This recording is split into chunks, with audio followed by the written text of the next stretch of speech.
Hermanos, que el Señor les bendiga en esta tarde. Sean bienvenidos a esta reunión de día jueves.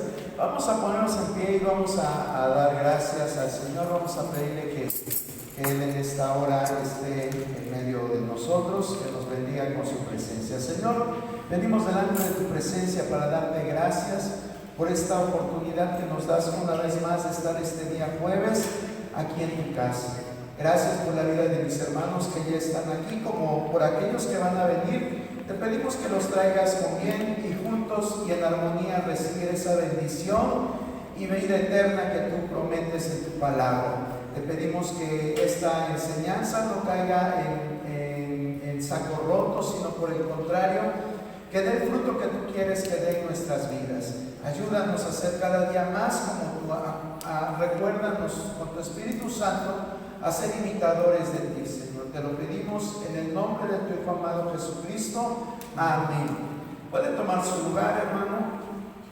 Bueno, pues estamos viendo acerca de este tema que se me ocurrió porque no viene en la Biblia, pero todo lo que estamos viendo acerca de este tema está en la Biblia. El tema general es dimensión espiritual. Y en los jueves anteriores hemos visto que si no hay revelación, pues no vamos a entender acerca de lo que es el mundo espiritual. Tiene que haber esa revelación.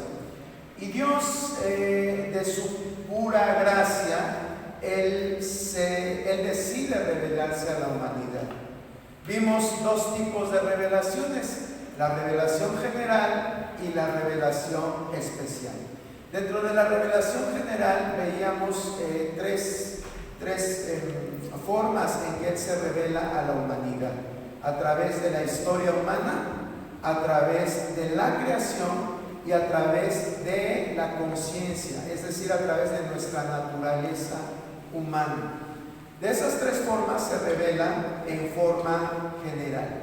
Pero hace 8 días veíamos que Él también tiene una revelación especial, en la que a través de esta revelación especial nosotros podemos tener una relación más íntima con Él. Es decir, la revelación general nos ayuda para que nosotros comprendamos que hay un Dios, para que entendamos que Dios existe. Para eso nos sirve la revelación general. Pero la revelación general por sí sola no nos puede llevar a tener una relación íntima con Dios. Es por eso que se necesita la revelación especial. Y vimos que la revelación especial está contenida en este libro, ¿verdad? En este libro que también usted tiene, no crea que únicamente en este, sino en nuestras Biblias está contenida la revelación especial. Y ahí en esa revelación especial, en las páginas de este libro, se encuentra la forma en que nosotros nos podemos relacionar más íntimamente con Dios, a través de su Hijo Jesucristo, que por medio de Él nosotros hemos encontrado el camino hacia la vida eterna. También hace 8 días veíamos las formas en que Dios permitió esta revelación especial. Vimos 9 formas en que Él se reveló, 9 formas que están descritas aquí mismo en la Biblia, que van desde ver realmente, conocer a Dios mismo, hasta métodos como los sueños, las visiones, y en casos muy especiales ese método que vimos al final, que fue el Urim y el Tumim, que era una forma de suerte que ejercía el sumo sacerdote para determinar cuál era la voluntad de Dios, principalmente para los juicios. Para eso se usaban estos accesorios que formaban parte de la investidura del sumo sacerdote. Bueno, y como ya quedamos que en la Biblia está contenida la revelación acerca de Dios, la revelación especial, pues hoy vamos a ver la autoridad de las Escrituras. ¿Por qué es necesario que veamos la autoridad de las Escrituras? Escrituras. ¿Saben por qué? Porque todos sabemos que el ser humano tiene un enemigo gratuito. Un enemigo que desde los principios de la historia bíblica sabemos que ha tratado de romper la relación entre Dios y el ser humano. Ya todos sabemos quién es este personaje y todas sus legiones de seres angelicales que le siguen. Entonces, ha tratado de minimizar la autoridad de la palabra de Dios. Desde que Adán y Eva estaban en el huerto, él llegó a decirles: con que Dios te dijo. ¿Sí recuerda usted esa porción de la palabra, verdad? Y empieza a envolver a Eva a modo de que Eva le restara credibilidad a la palabra de Dios. Y es lo mismo, o es la misma estrategia que trata de hacer Satanás hasta hoy en nuestros días. Es por eso que nosotros sepamos en qué consiste la autoridad de las Escrituras. Porque yo creo que la Biblia es la palabra de Dios. ¿Por qué? Porque si yo le pregunto a un musulmán, él me va a decir: es que para mí el Corán es la palabra de Dios, y fuera del Corán no hay otra cosa. Si me voy con alguna religión oriental, quizás el budismo, pues me van a decir que solo los escritos de Buda son los que son válidos para ellos y que forman parte de la norma de su religión. Incluso aquí en Occidente tenemos otras religiones, como los mal llamados mormones, ¿verdad? Los santos, la Iglesia de Jesucristo, de los santos de los últimos días, tienen su libro, y aunque ellos dicen creer en la Biblia, pero le dan más validez a su libro del Mormón que a la Biblia. Lo mismo pasa con los testigos de Jehová. Los testigos de Jehová tienen Biblia, van a decir: nosotros tenemos Biblia, sí, pero es una traducción que no es literal como la traducción que nosotros tenemos. Algunos otros, como los del día sábado, adventistas, creen más en sus profetas. Se me olvidó el nombre de la profeta que ellos pues fue de las fundadoras de esta secta, y le dan más credibilidad a los escritos de esta profeta y de otros personajes que forman parte de esta secta que todo a la Biblia. Entonces siempre el enemigo ha tratado de desvirtuar la autoridad de las Escrituras. Incluso hoy muchos de nosotros, aunque para nosotros aquí en este lugar, y si tú quizás vienes de otro lugar que es una iglesia cristiana, y nos han dicho que la Biblia es la palabra de Dios, pues a veces le creemos y a veces no. Tomamos lo que nos conviene y lo que no, pues lo hacemos a un lado. Pero hoy vamos a ver que toda la palabra, desde Génesis 1:1 hasta Apocalipsis 22, encierra la palabra de Dios. Es la palabra de Dios. Amén. De hecho, Pablo le decía a Timoteo: toda la Escritura es inspirada por Dios. Toda. Y para empezar el estudio, vamos a leer esta cita que está en 2 de Pedro 1:19. 2 de Pedro 1:19. Cuando lo tenga, le voy a pedir que se ponga en pie.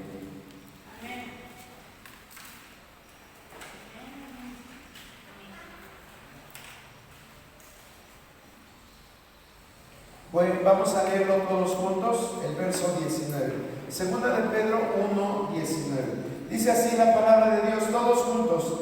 Tenemos también la palabra profética más segura, a la cual hacéis bien en estar atentos como a una antorcha que alumbra en lugar oscuro, hasta que el día se crezca y el lucero de la mañana salga de vuestros corazones. Gloria a Dios. ¿Pueden sentarse, hermanos? Entonces vemos que Pablo le dice a Timoteo, ahora vemos cómo Pedro le dice a la iglesia general, le dice, tenemos también la palabra profética más segura. Pablo tenía la certeza que los escritos bíblicos eran lo más seguro, eran realmente la verdad que Jesucristo había venido a confirmar estando él aquí en la tierra. Y bueno, vamos a ver, solamente traje 3 diapositivas, yo espero que nos dé tiempo de verlas. En la primera diapositiva vamos a ver que la Biblia tiene rivales. Ya les hablé que el enemigo siempre ha tratado de desvirtuar la palabra de Dios. Y vamos a ver estos rivales. Al estar yo estudiando acerca de esto, pues me quedé asombrado, porque la mayoría de los rivales, ¿sabe de dónde vienen? No vienen de afuera. La mayoría de los rivales vienen del mismo dentro de la iglesia. Parece increíble, ¿verdad? Pero así es. Vamos a empezar a ver acerca de estos rivales. Los rivales de las Escrituras. Aquí solamente puse 6 rivales. Y bueno, vamos a tratar de irlos viendo poco a poco. No tiene citas porque, bueno, generalmente el respaldo de esto es más la historia que las Escrituras, aunque también en las Escrituras podemos ver ejemplos. Pero a partir de que Jesucristo vino a fundar la iglesia, el enemigo ha tratado diferentes estrategias de desvirtuar el mensaje de la palabra de Dios. Y el primero de ellos es la tradición moral. ¿Saben a qué se refiere uno cuando está diciendo la tradición moral? Bueno, déjeme decirle que al principio, cuando existía la iglesia primitiva, pues no había Biblias. Ya creo que eso todos lo sabemos, ¿verdad? Este libro como tal surge hasta el tiempo de la imprenta, cuando Juan Gutenberg pues crea este artefacto. Muchos siglos después. Y entonces diríamos, bueno, ¿y en qué sustentaban su fe los primeros cristianos? ¿En qué lo sustentaban? Hoy a lo mejor tú no tienes una Biblia escrita, pero si te metes a internet, pues ahí puedes descargar una Biblia, una aplicación bíblica, una audiobiblia. Si te metes a buscar información acerca de la Biblia, pues vas a encontrar un montón de información. Pero en aquellos tiempos no existían todos estos recursos que hoy tenemos. Entonces, ¿de qué forma se transmitía? Se transmitía a través de la tradición oral. La tradición oral. Los primeros discípulos se encargaban de esparcir las enseñanzas de Jesús. Y muchas de estas enseñanzas, quizás el propósito era honrar a Dios.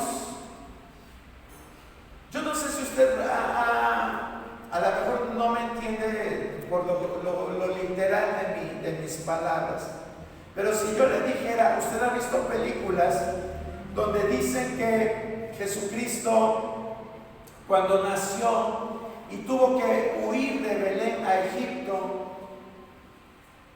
a lo mejor usted vio una escena en una película, en una serie, le contaron de que cuando iba de camino hacia allá, una guardia de soldados romanos los interceptan y le dicen a María, ¿qué llevas en tu canasto?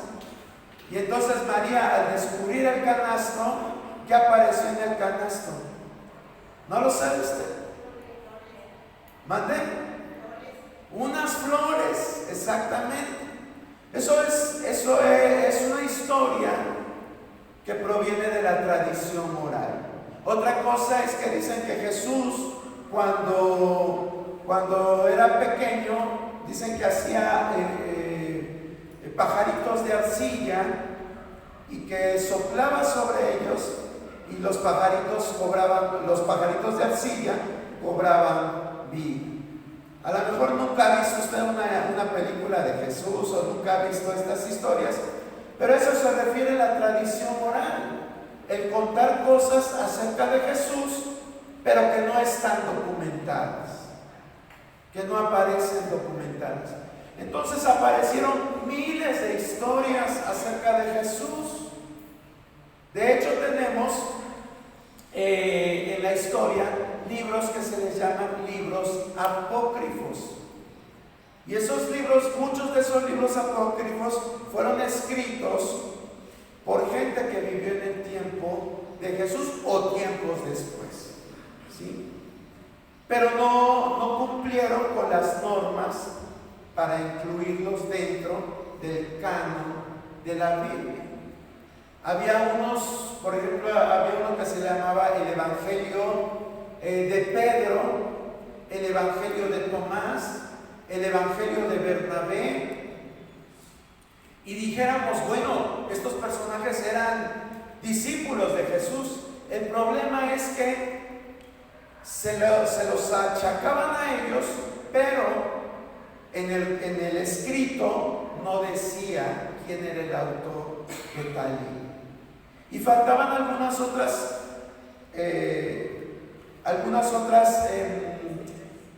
cosas para tomarlos en cuenta para que formaran parte del canon de las Escrituras. Hay muchos libros muy buenos. Hay algunos libros que describen la personalidad, pero no la personalidad, sino la persona física, como era Pablo. Ese libro, no recuerdo cómo se llamaba, pero había muy buenos. Había uno que le llamaban la Didache, que incluso se llegó a ocupar mucho en la época apostólica, pero volvemos a lo mismo. No contaban con toda la reglamentación para ser incluido dentro del canon. Entonces, todas esas cosas,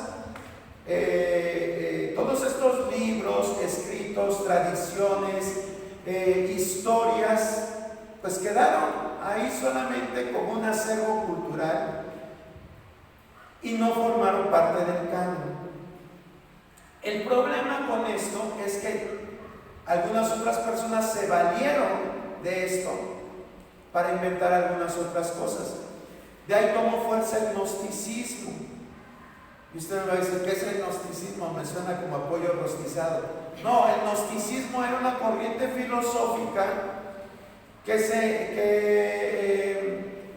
por la misma raíz filosófica griega se encargaba mucho del pensamiento humano. Y aunque tomaban cosas del cristianismo, pero lo mezclaban con humanismo. Y la Biblia nos da datos acerca de que Pablo pues tuvo confrontaciones con este tipo de personas. Por eso es que Pablo le dice a Timoteo, dice, en cuestiones necias no estés discutiendo. Sí, Pablo le dice eso a Timoteo, porque se empezaron a levantar grupos de este tipo de personas que les llamaban gnósticos.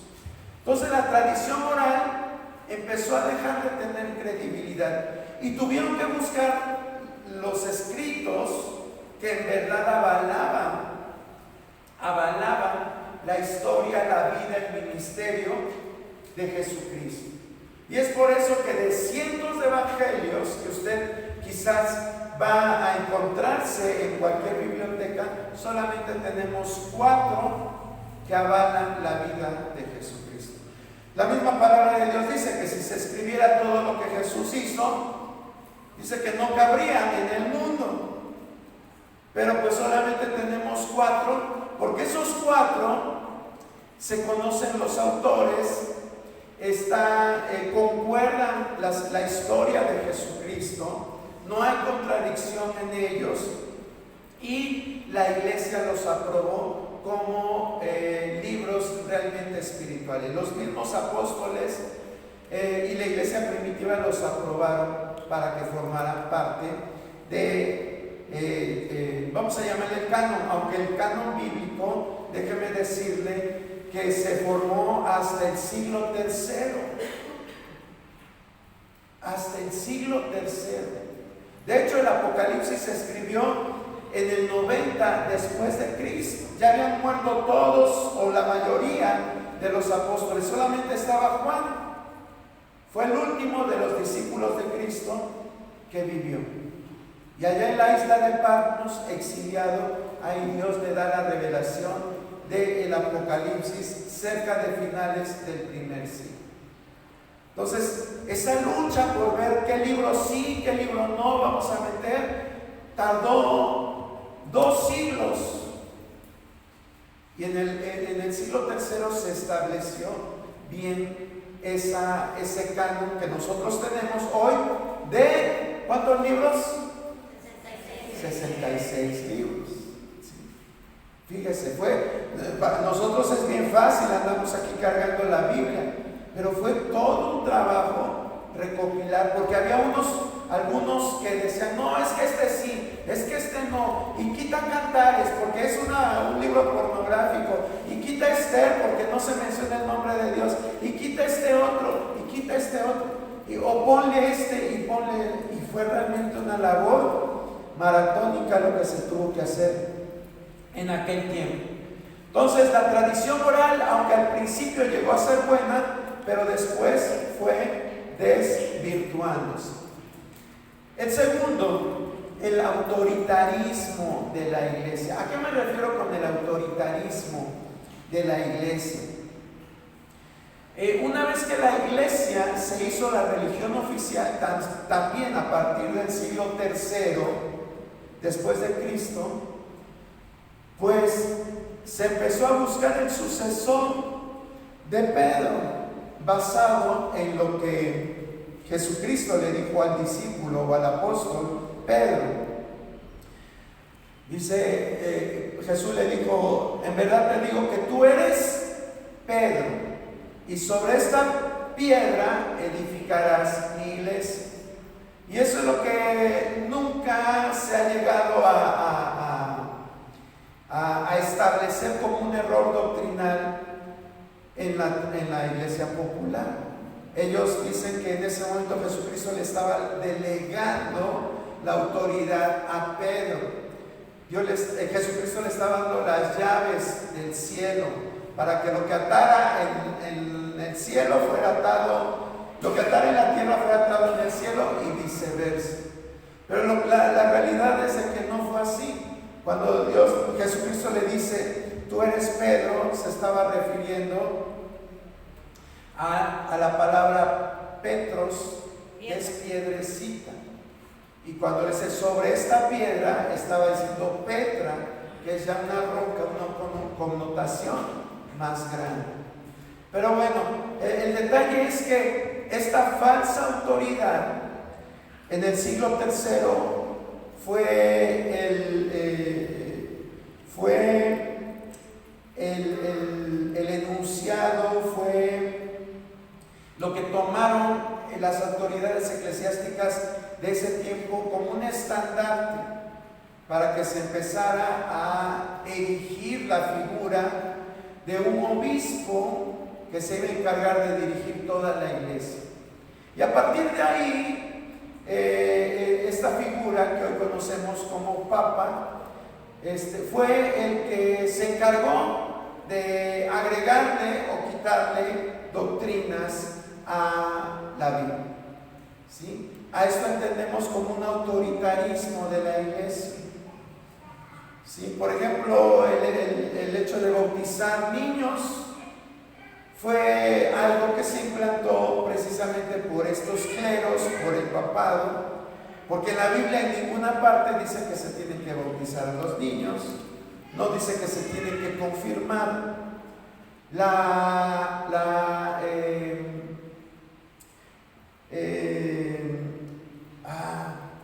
Cuando se dice que María es la madre de Dios, tiene un nombre, pero no recuerdo. Pero es otra doctrina que es impuesta por la religión, no por la Biblia. Es impuesta por la religión, no por la Biblia. Y no solamente quiero acusar a la religión popular, porque ¿sabe qué, hermano? Aún las iglesias cristianas guardamos tradiciones que no están en la Biblia. Eso es una realidad. Guardamos tradiciones que simple y sencillamente las hemos hecho parte de nuestra tradición, pues porque así todo el tiempo se ha practicado, pero no porque sean bíblicas. Como por ejemplo que, a ver, no se me duerman, dígame usted, ¿perdón? El día de la Biblia. Bueno, eso es, pues es una tradición. Navidad, bueno, Navidad, ok, podría ser. Y aquí lo seguimos haciendo, ¿verdad? Aunque creo que en la religión popular no celebran el día de la Biblia, ¿o sí? No, sí. Sí, tiene razón, me estoy preguntando de la iglesia cristiana, no tan solo de esta, sino me refiero a la iglesia cristiana. Por ejemplo, ¿qué hacemos cuando tomamos la cena? Venimos, nos postramos muy solemnemente, y bueno, o sea, está bien, no está mal, pero de esa forma es una forma de tradición que viene precisamente de la religión popular, ¿sí? O sea, el acto de tomar el vino y comer la galletita, bueno, nosotros son galletas, no es mal, está bien, es lo que Jesucristo enseñó, pero la liturgia de hacerlo, pues no, porque Jesús no lo hizo de esta forma. Ellos estaban sentados en una mesa, platicando, Jesucristo les estaba dando las últimas indicaciones a sus discípulos, pero nosotros ya lo hacemos de esta forma. Y hay de ti si no lo haces de esa forma, ¿no? Enseguida, ay, ya viste cómo lo hizo, y mírate, y empieza todo esto, ¿verdad? Hay personas que dicen, es que en la iglesia debe de haber bancas, y dice alguien que diga, ¿y qué les parece si ponemos butacas? No, pues que es cine, es teatro, ¿o qué? Sí, ¿cuándo en la Biblia dice que Jesús se anduvo sentado en las bancas del templo? Nunca dice eso. Pero nosotros tenemos una tradición arraigada, ¿sí? Y eso es algo que va a costar trabajo romper. Pero son tradiciones. Déjeme decir algo, las tradiciones no son malas, pueden ser buenas, incluso en la iglesia, pueden ser buenas. El problema es cuando la tradición choca con lo que la palabra dice, o cuando pensamos que la tradición es más importante o más santa que lo que dice la Biblia. Ese es el problema. Cuando pensamos que si te sientas en una butaca en el templo es un pecado y que tenemos que usar bancas. O hay personas que dicen, es que en los himnos no se aplauden. Bueno, ¿y eso quién lo dijo? ¿En la Biblia hay alguien que lo haya dicho? No. Pero hay gente que aquí en esta iglesia dice, es que los himnos no se aplauden. Bueno, ¿por qué? Pues es un himno de gozo. ¿Por qué no voy a aplaudir? Sí, o sea, y si le buscamos, pues vamos a encontrar más cosas que traemos arraigadas, ya sea de la tradición de quizás una misma iglesia cristiana o de la religión popular, o que simplemente se establece. ya lo tomamos por mal. Jesucristo mismo dice, ustedes han invalidado el mandamiento, es decir, ustedes han invalidado las escrituras. ¿Por qué? Por la tradición humana, se lo dijo a los fariseos. Ustedes han invalidado lo que dice la palabra por estar aferrados a sus tradiciones. Es por eso que tenemos que entender la palabra. Porque a veces, aunque les enseñes a las personas con la palabra, las personas siguen aferradas a lo que se les enseñó, humanamente hablando. Y esto, vuelvo a repetir, no es de ahora, esto viene desde los primeros siglos, cuando la iglesia se hizo oficial en Roma y empezó a implantar normas de hombres, no normas bíblicas. Es tiempo de volver a la palabra. Por ejemplo, hay personas que dicen, es que a mí me gustan más los coritos de gozo, los coros de adoración. Decir coros de adoración también está mal, pero no vamos a entrar ahorita en esos detalles. Entendemos por coros de adoración como los coros tranquilos, ¿verdad? Y son los coros que les gusta que se canten en la iglesia. Pero si se empiezan a cantar coros de gozo, a veces hasta se incomoda la gente, porque no les gustan. Cuando que la palabra dice que ¿cómo debemos de cantar a Dios? Alegres. No dice cuando me canten vengan a llorar o vengan a lamentarse, a sufrir. Eso no dice la Biblia. Dice, debemos de cantar alegres a nuestro Dios. Eso es lo que dice la palabra de Dios. Pero no le hacemos más caso a nuestras emociones que a lo que Dios realmente quiere. Si en verdad le cantamos,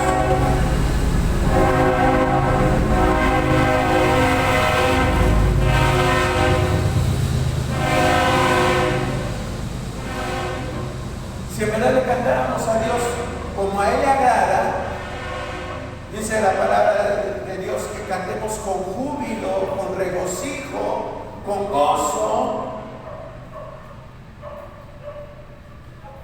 Pero no, ¿verdad? Le hacemos más caso a lo que a mí me gusta. ¿Y eso por qué? Porque surge el prejuicio de que pues Dios es Dios y creemos que por ser santo eres una persona que está así y que casi ni se mueve y que si tú te mueves casi es pecado. Pero eso no es lo que dice la palabra acerca de Dios. Son nuestros pensamientos humanos los que han idealizado a Dios de esa forma. Pero a veces el cuadro que tenemos de Dios es algo completamente contrario a lo que Dios es. Bueno, ¿por qué sacamos todo esto? Porque el autoritarismo de la iglesia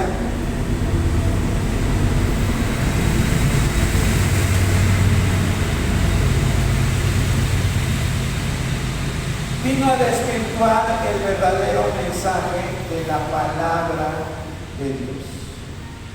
Eso es lo que vino a hacer. Quizás empecé hablando del Papa, porque bueno, la Iglesia Católica se formó, se hizo de aquella iglesia oficial que surgió en Roma. De ahí se empezó a formar.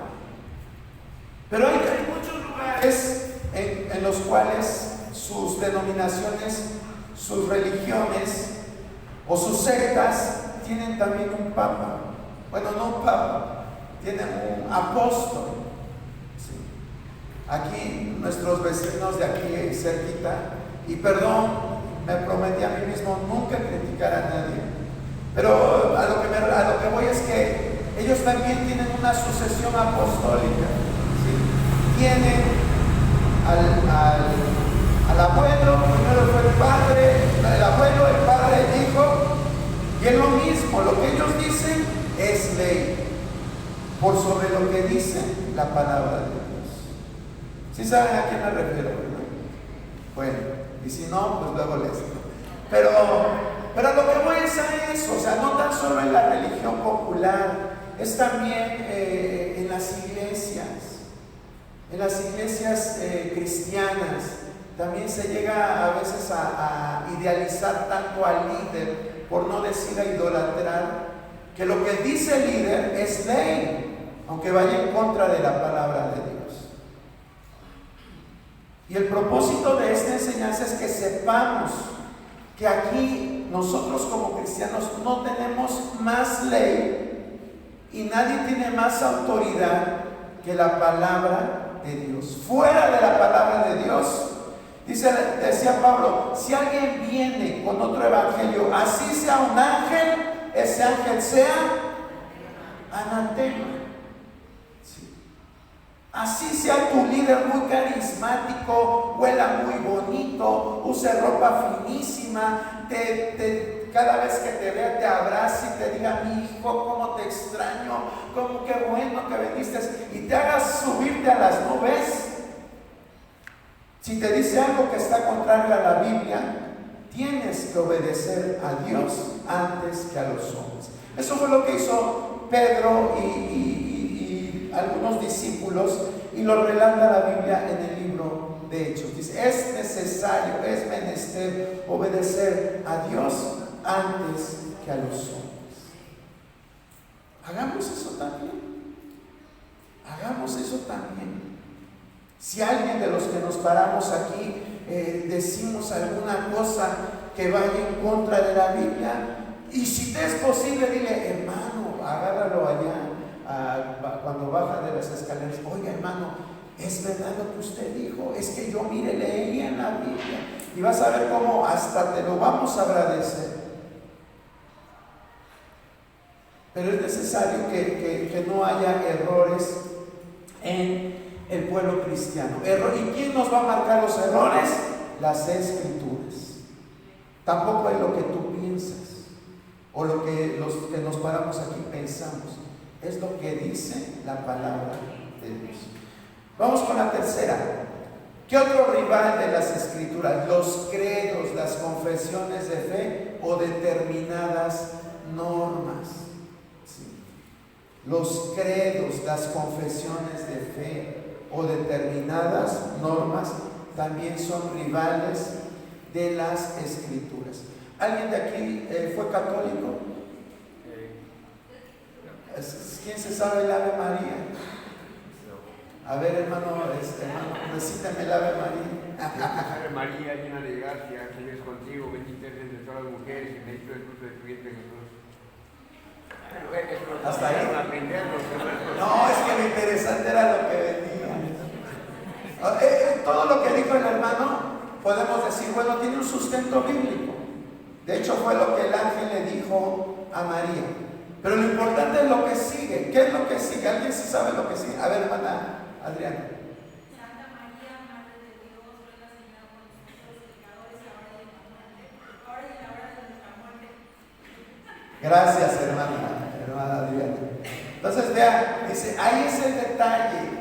¿Qué dice esa parte que dijo nuestra hermana Adriana? Pero antes, Madre de Dios. ¿Cómo que Madre de Dios? ¿Se da cuenta? ¿Ya se dio cuenta dónde está el error? O sea, ¿cómo María va a ser Madre de Dios si Dios no tiene padres?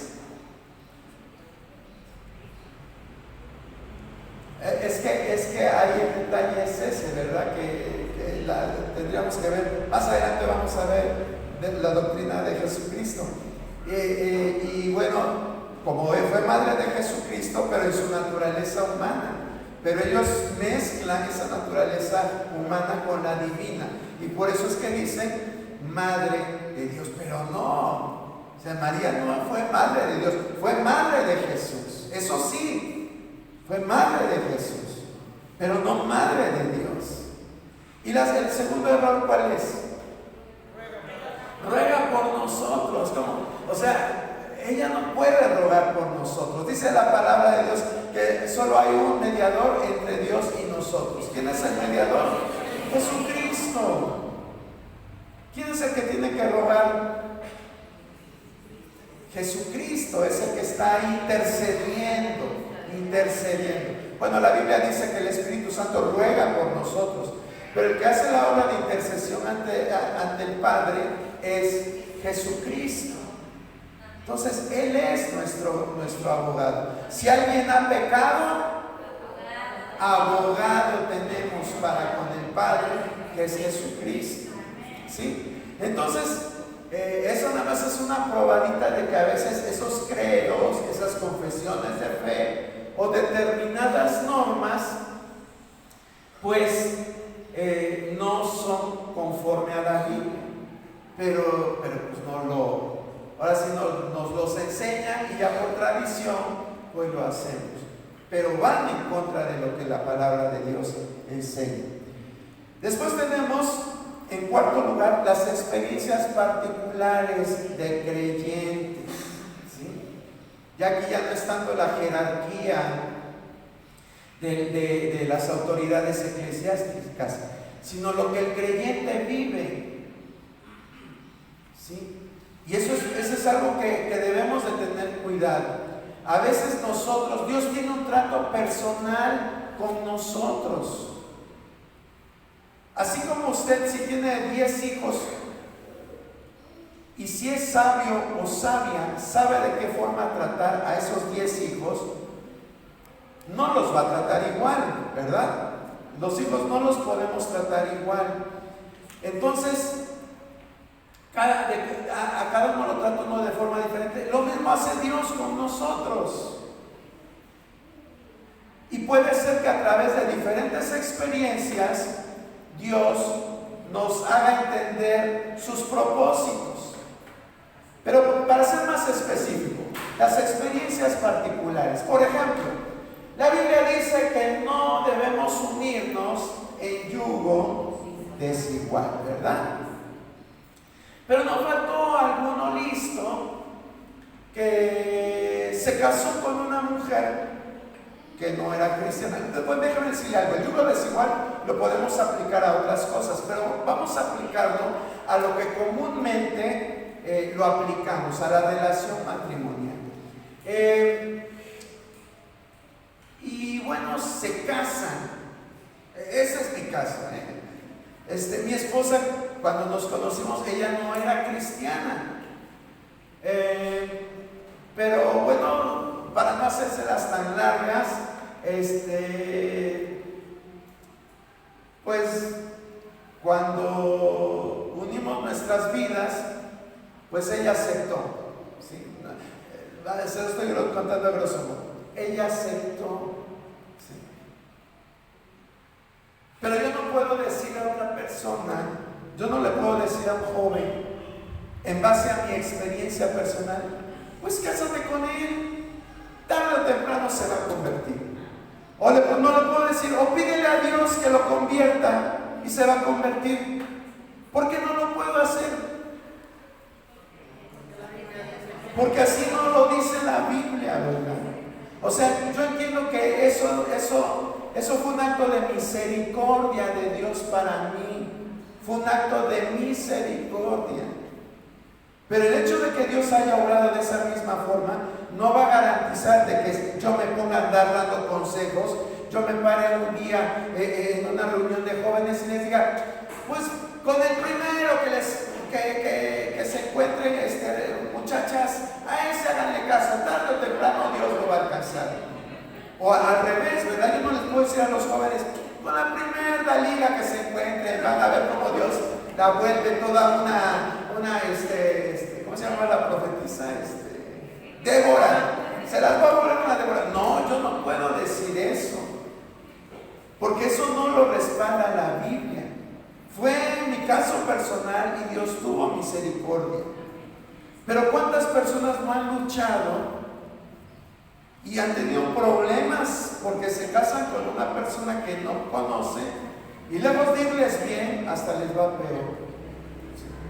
Eso entonces ejemplifica las experiencias particulares de un creyente. Las experiencias particulares no puedes hacer una norma para que tú a través de esa experiencia prediques el Evangelio. Fue tu experiencia, pero no puedes decir que va a suceder siempre así, porque no está respaldado por la Biblia. ¿Alguien me podría decir algún ejemplo de una experiencia particular? Dicen, no, hermano, eso no lo digo. Bueno, yo sé que, a ver, hermana Elvia. Por ejemplo, las manifestaciones del Espíritu Santo y que después digan que así debe ser, si no, no es, ¿no? Ajá, también. Es que el Espíritu Santo está abajo.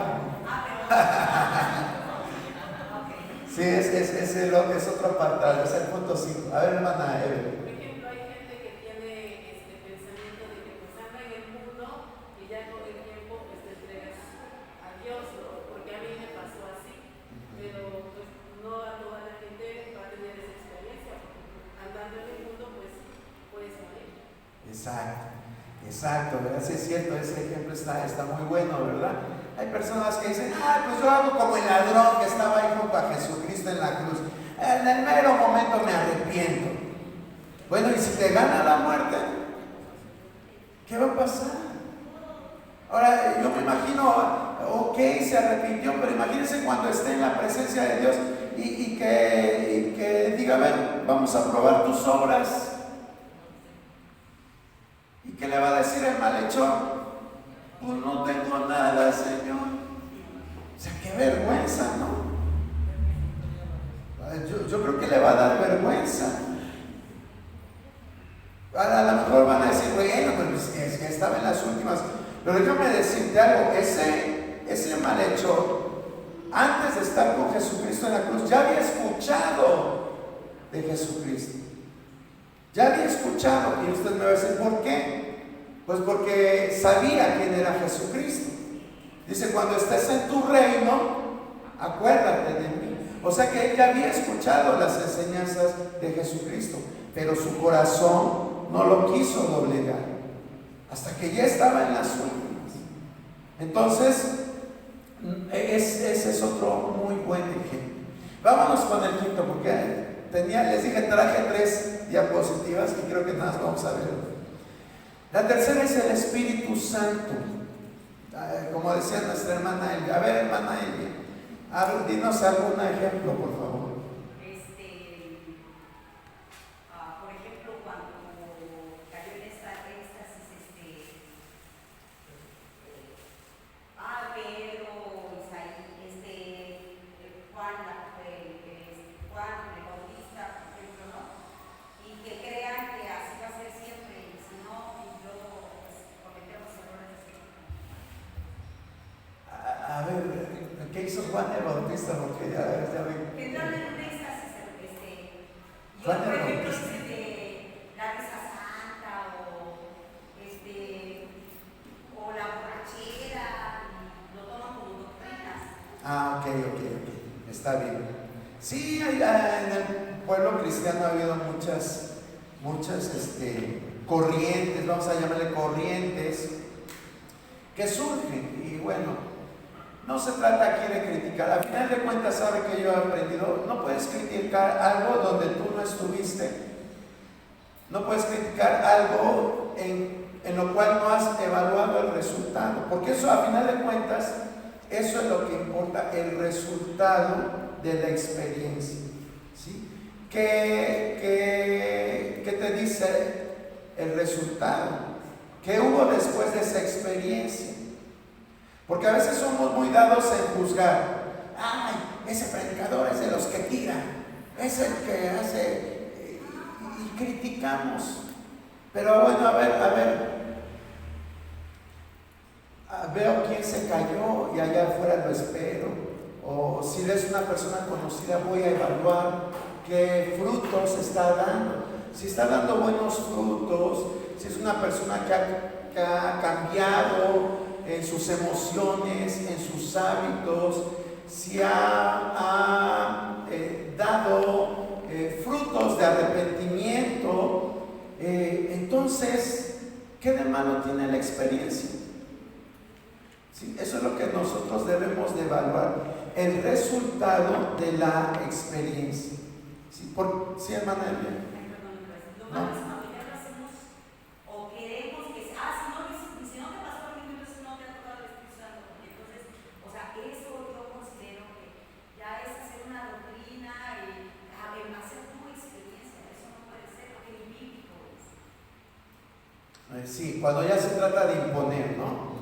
Que, por ejemplo, todo el mundo se cae o hace X cosa, ya no voy a decir que hace X cosa, y si alguien no lo hace, ya hasta le están diciendo maldiciones, ¿no?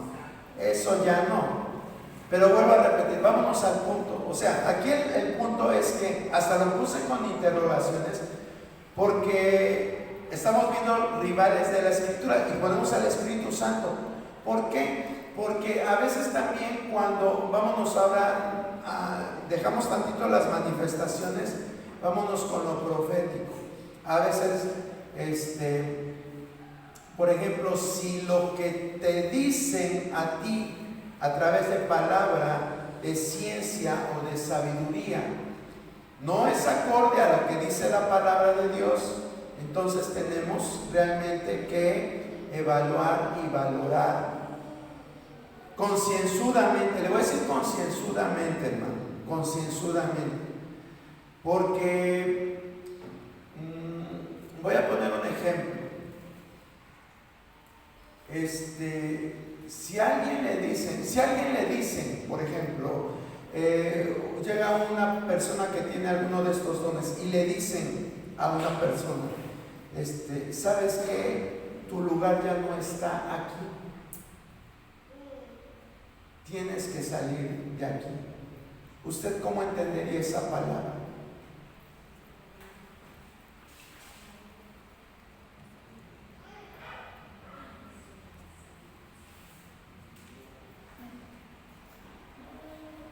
¿Cree que sea bíblica o antibíblica? Es como un rechazo. ¿Perdón? Es como un rechazo. Como un rechazo, ok. ¿Alguien más que tenga alguna opinión? Pero no podría ser igual algo particular, dependiendo de las circunstancias, hermano. A eso voy, porque si lo evalúo por lo que les estoy diciendo ahorita, a lo mejor todos ustedes van a decir, estás mal. ¿Sí? Porque tú dices, es que tiene que permanecer en la iglesia. ¿Cómo que lo está corriendo? Pero ¿por qué motivos es esa palabra? Ese es el punto. ¿Sí? Porque a veces se ha caído en el otro extremo de decir, es que esa palabra no es de Dios. Y puede ser que sí sea una palabra de Dios. Puede ser que sea una palabra que sí sea de Dios. A lo mejor te está diciendo, tienes que salir de aquí porque no estás creciendo en tu vida espiritual.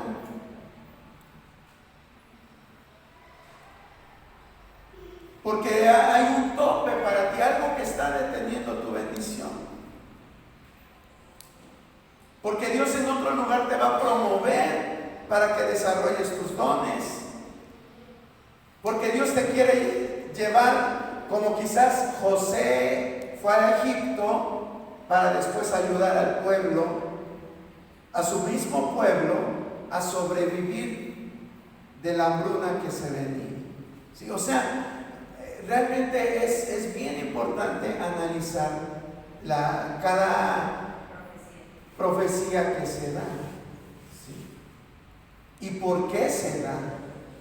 No nada más a la ligera. O sea, yo llego con alguien y, ¿qué te dijo? ¿Qué te dijo el profeta? No, pues me dijo que me fuera de aquí. ¡Ay, no! Eso no es de Dios. Es un charlatán. Es un mentiroso. O sea, tienes que evaluar lo que la palabra de Dios te está diciendo. ¿Sí? Se tiene que evaluar todo esto. Y decimos que es un rival precisamente por esto, porque a veces las personas lo malentienden.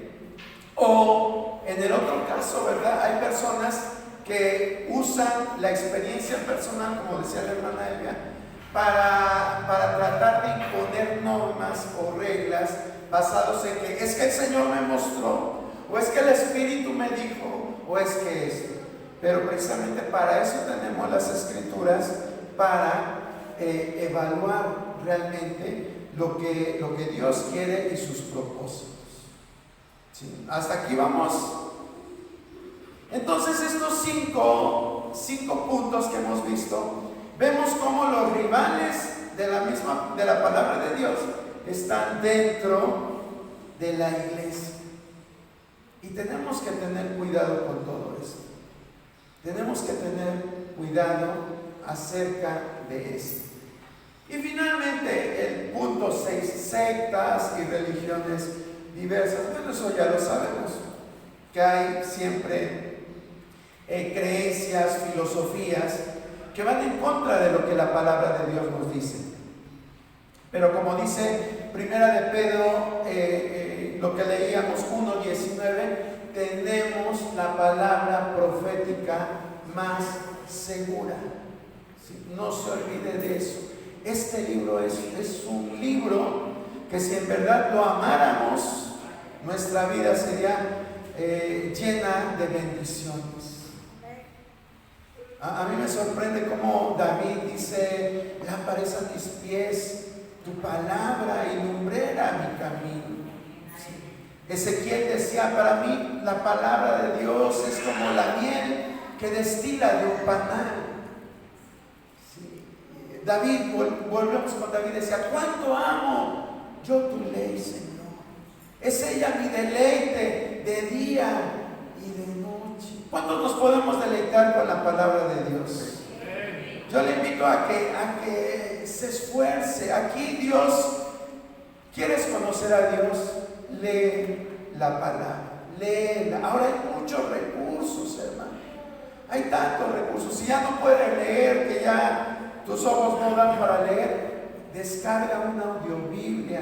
Si tú como joven dices: ay, pues es que así como que Reina Valera hablaba muy español y como que a mí eso no me gusta, y eso de que oísteis, dijisteis, hablasteis, y esos lenguajes como que no me gustan, hay traducciones muy acordes a nuestro lenguaje. Está el lenguaje actual, la traducción en lenguaje viviente, nueva versión internacional. Bueno, tantas versiones que hay, hermano. Realmente que si no la lees es porque de plano no te interesa. Pero de estas, valiéndonos de todos los recursos que hay, podemos aprender diariamente de la palabra de Dios.